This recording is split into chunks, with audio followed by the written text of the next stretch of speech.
What's up folks, it's Fozzie here, welcome back to the channel. I hope you're all having an absolutely fantastic day. We've got something a little bit different for you guys today. So it is custom tactics, but normally I'll focus on just one formation and you get all the tactics, the instructions, the gameplay. This is instead going to be looking at 4 formations that I think are the best in FIFA right now. There won't be any gameplay, we'll just be running through the tactics and instructions, and it's pretty much heading into Ultimate Team of the Season. This is something you can do. You can set all 4 of these onto your system, practice with them a little bit, and hopefully be able to pick yourself up some extra wins and get some extra rewards from it. If you do want to see the full gameplay, breaking down these tactics instructions, I have full videos on each formation, and they'll be linked down below. If you do enjoy the video, please leave a thumbs up on it. It'd be greatly appreciated. Helps me out, helps me know you're enjoying this content, and I can make more of it. And hit that subscribe button if you're around here and just help me on this content journey. It would be greatly appreciated. So I have to note straight away, this formation, or this team I have set up right here, isn't perfect for every formation we're going to discuss. But all you need to know is whenever we're going through it, you'll just apply the instructions I apply, and then also you'll have relevant players. I'll chat through personnel a little bit whilst we're through there, but this is my team I'm using at the minute on my RTG. And just real quick, if you're new to FIFA and you're wondering like how do you change custom tactics, basically when you're on the squad screen, you want to press LT or like your L2 if you're on PlayStation, and you just go to custom tactics and you'll be able to change things, and then you can press LT or L trigger again, and then it brings up your options. And what I need to preface here is that don't worry about this saying ultra defensive, defensive, attacking, ultra attacking, because it doesn't actually change anything. Think of this as being ultra defensive number 1, defensive number 2, attacking number 3, ultra attacking is number 4. Just think of it as like a number preset. These are the 4 systems we're going to run through. So formation wise, it's going to be a 3-1-4-2, a 5-2-1-2, a 4-1-2-1-2 narrow, and the 4-2-3-1. To change these in game, you just use your D-pad, press side to side on the D-pad, and you'll be able to change through. And I say I recommend having all of these set up, and then we'll sort of run through which ones I would run as main formations. And we'll start with 4-2-3-1. We're going to press after possession loss on it. It's got 44 width, 73 depth. Fast build up, forward runs, 50 width, 4 players in box, 1 corners and free kicks. This is a very aggressive attacking 4-2-3-1 that I absolutely love running as my main formation, just because it gets the fullbacks involved, it gets a lot of players involved, and just creates a lot of goal scoring opportunities while still having a bit of defensive solidity. So in regards to personnel, your back 4 is going to be your normal back 4. You want a out and out defensive midfielder in this left defensive mid position, and then you want a box to box player in the right defensive mid who does have decent defending stats.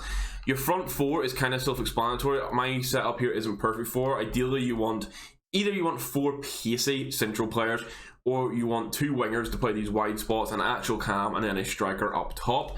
Instructions wise, you're going to have a balance as default for both the goalkeeper and the 2 centre backs. You're going to be aggressive with your fullbacks though, because you're going to have join the attack and step up on both of them. That's what I'm saying. This is a very pressing formation. We have press after possession loss on anyway. And these fullbacks are going to be really aggressive at trying to win the ball back for you. To help that there, we're going to have Kessie, our left defensive midfielder, be on man mark, stay back while attacking, and cover centre.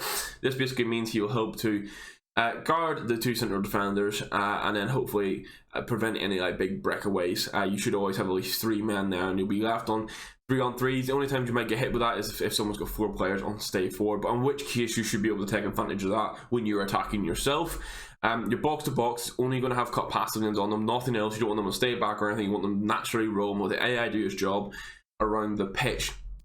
The cam, and this is something that's going to be very standard in for pretty much all of these tactics here, going to be stay forward, get into the box for cross and aggressive interceptions. I think that's one of the best combos you can have on a cam right now.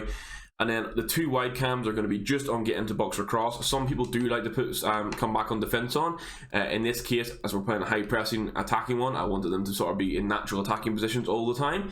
And then the striker is stay central, get in behind, and stay forward. So this 4-2-3-1 is definitely one that you can run as your main formation. I would highly recommend it. And maybe it's a case of if you're not used to playing on a high press, maybe change this to balance, or maybe take the fullbacks off, step up. But I would try at least running everything I've just detailed here and see how you get on with it, because it was very, very strong for me. So the next formation is the 4-1-2-1-2 narrow. And again, we're playing press after possession loss. This is a common thing. 45 width with 70 depth. I want the high depth, especially paired with the press, because a high chance of winning the ball back, and just putting the opponent under pressure and making them feel like they have to start forcing some passes, and that's where you can take advantage. Offense wise, because it's a narrow system, we're running long ball and the right passing. I want players to actually make those big runs in behind, because we don't actually have any wide men. So getting like the center mids to make a long ball run, or just having the forwards sort of break out into those runs can be useful. The right passing also helps sort of like possession players creating chances and that kind of thing. We've got a 50 width here, so not playing around with it too much.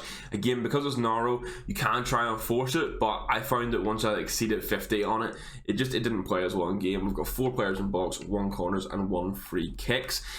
On the formation, how we're lining up, again, back 4 is like a basic back 4, 2 fullbacks and 2 centre backs, nothing to change here. You want 1 defensive midfielder for your centre defensive mid spot. Kessie, Verratti, players like that are good for that. Your right midfielder spot, or your right central midfielder spot, this needs to be a box-to-box player that can defend. Your left centre mid spot, you can be a bit more flexible. With the amount of team of the season cards now that have high defending, you can kind of play someone like Bernardo Silva, team of the season here, but essentially a box to box with really good finishing, or a cam that's got decent defending stats can play in here because they're going to be getting forward for you. And then the front 3, again, you can have, say, you could have a 4-3-3 starting formation, so you could have 2 wingers and a striker here, that would work, or you can have 3 central players. It's kind of up to you on what your preference is. When it comes to the instructions and what we're doing, as usual, the goalkeeper and the centre backs are fully default. We don't want to be changing anything there. Our left back is on stay back while attacking, and so is our right back. So in this case, we're not going to be hyper aggressive with the full backs. We're playing a little bit more reserved, but we're changing things up with a defensive midfielder because for Kessie, we're going to put on a man mark and cover centre, but we're doing drop between defenders instead of stay back while attacking. So rather than just staying back and guarding that back line, he's actually going to drop between your 2 centre backs, but this in turn naturally pushes your fullbacks up the pitch. So although they're going to stay back while attacking, with how Cassie's AI and his system is going to affect the team, both your left back and right back will push up that little bit on the pitch and provide an additional passing option. So they're not going to be really aggressive going forward, but they'll naturally be able to maybe help you out. Maybe you can send them on a manual run, maybe you can pass the ball to them inside the working avenue, that kind of thing. But it also means then you do sort of have a 5, you've got 5 men behind. You've got like a 5-5 split in your team in the transition phase, which I found to be quite nice. Your centre midfielders, then, as we're saying, you want a box-to-box player here, and they need to be able to finish because they're on get forward, but on stay on edge of box for cross. We don't want all 5 players flooding into the box here. And I found with Kessie being on drop between defenders, having your box-to-box here, be on stay on edge of box for cross, can help prevent a big divide happening between the attacking and the defensive phase. So I really recommend definitely having the stay on edge of box for cross for that. Over in the left centre midfielder side of things, we go for get forward and get into the box for cross. So say this will be your cam player, so you definitely want them to be getting involved as much as possible, because I find that my player here is one of my top goal scorers of the team for how it flows. The cam, similar to the 4-2-3-1, is going to be stay forward, get in the box for cross, and aggressive interception. This is just my favourite combo at the minute. And that's why I run that as a standard. I think it works really well. I am starting to test something slightly different, and it's had a little bit of success, so I'll continue testing that over the next week or so, and maybe it'll make its way into a future custom tactics video. And then the 2 strikers, we sort of play strong man and quick man in this situation. Martinez is my stronger guy, so he stays central, getting behind and stay forward. And then your more pace merchant sort of player, this is where you can have a winger playing here, so you could have a winger at cam and a winger at your left striker position. But I have Dybala, he's got 96 base pace, getting behind, and we're laughing. Now we're going to change over to the 3 centre back setups here. We're going to take a look at the 5-2-1-2, which is quite possibly my favourite formation over the past 2 FIFAs. Again, we've got the press on. If you can't tell, I love the press after possession loss. It's one of my favourite options in the game.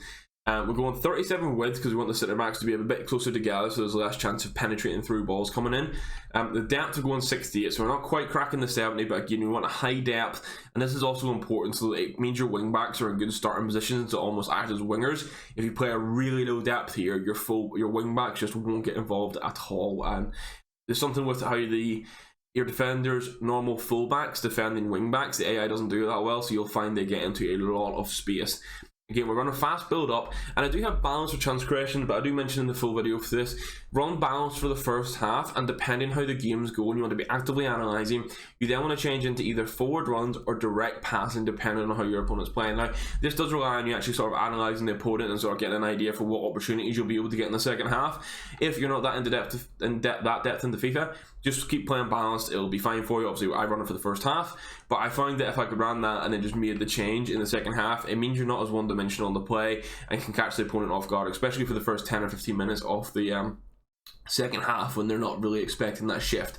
So that's important to keep in mind. 4 players in box, 1 corner and 1 free kick. Formation wise, I've got Kessie dropped in at centre back here, but what I would recommend doing for this is running a 4 at the back system. So starting maybe with like a 4-4-2, having 1 full back playing as a wing back, as we have Emerson here, And then I would put in my right back. Say I have Cafu. If I have Cafu, I'd be playing him at right centre back, and then I'd be using a winger with good defending stats at right wing back. That's how I normally find it works best. In the midfield, you want one box-to-box player that can defend. Again, then you want either a box-to-box player with really good finishing or a cam with decent defending. And then the front three is very similar to the 4-1-2-1-2 combo. It's a cam and two strikers. Again, you can have three centre players, or you can have a centre player and a winger for that. On the instruction side of things, fully balanced on the centre backs and on the goalkeeper fully default, and then same for the centre backs. We don't want to change too much there. For the wingers, we're going to join the attack and step up. Sorry, for the wing backs, not the wingers. So similar to the 4-2-3-1, but in this case, we're going to have a solid three-man defense protecting us the whole time. So you shouldn't be too worried about this being like, oh, we'll be left vulnerable at the back, because you do have three guys back helping defend, and this helps a lot with the system. As you can see, it's very narrow, but there's a lot of space quite often for these guys to run up and down in. I will note that you might end up needing to take both these guys off in the 75th minute or so, just for stamina reasons, depending on how aggressive you are with them and how you play in general, if you're always getting them involved. So just be mindful that you may need to make two substitutions there. Your box-to-box player is going to be just stay on edge of box across and cover centre. So we want him to kind of roam the centre of the pitch, but we don't want him to stay back or anything, because I find it with a 5-back, once you put this guy on stay back, it's just sort of like with a 3 at the back, where it's like a left mid or right mid, it makes sense to have someone actually stay back and guard, because the wider guys are naturally a little higher up. Because these are wing backs and we're waiting for them to push, I don't want to then hinder this even further with Pellegrini also staying back, or your defensive midfield box-to-box player staying back. So I'll say cover centre and just stay on edge for flux across, no stay back while attacking on this system. The centre mid beside him is going to be get forward and get into the box across, very similar to the 4-1-2-1-2. This is your player who will get a lot of goal scoring opportunities, because he'll be getting forward and making runs into the box, whilst your wing backs are actively going forward and possibly have the ball with them playing for a cross. The cam, once again, is stay forward, get into the box across, and aggressive interceptions. And then again, big man, quick man set up. The big man on the left side is stay forward, stay centre, get in behind. And then the quick guy is just get in behind. And now I'll say straight off the bat, these three systems we just discussed, the 5-2-1-2, the 4-1-2-1-2 now, and the 4-2-3-1, are all formations that you can run for the entire game. And I would recommend you try all three and pick your favourite to run for the entire game. And then obviously you can have the other ones as options. I will note that possibly what you want to do is change one of these to a constant pressure. So depending on maybe the 4-1-2-1-2, if you're not using it as your main formation, say you're using the 5-2-1-2 or the 4-2-3-1 as your main formation, pick the 4-1-2-1-2 as a constant pressure option. So when you're losing a game and need to chase it back, you switch into this. But pretty much just make sure one of these is set to constant pressure. You'll be picking one as your main, one as a backup, and then the third one is you're chasing back into the game system, depending on what you prefer. And then this is a more defensive one. Now, it isn't ultra defensive. I managed to use it for a full weekend and got the same rewards as usual, but there was less attacking opportunities, but it was more defensively solid. And that's why I'm going to be detailing this, as you're not like fully trying to lock a player out of a game, but just being more reservative in a game. So we're playing balanced again. We don't have any press here this time around, and that's where we're being a bit more reserved. We're not going to be rushing in trying to win the ball back.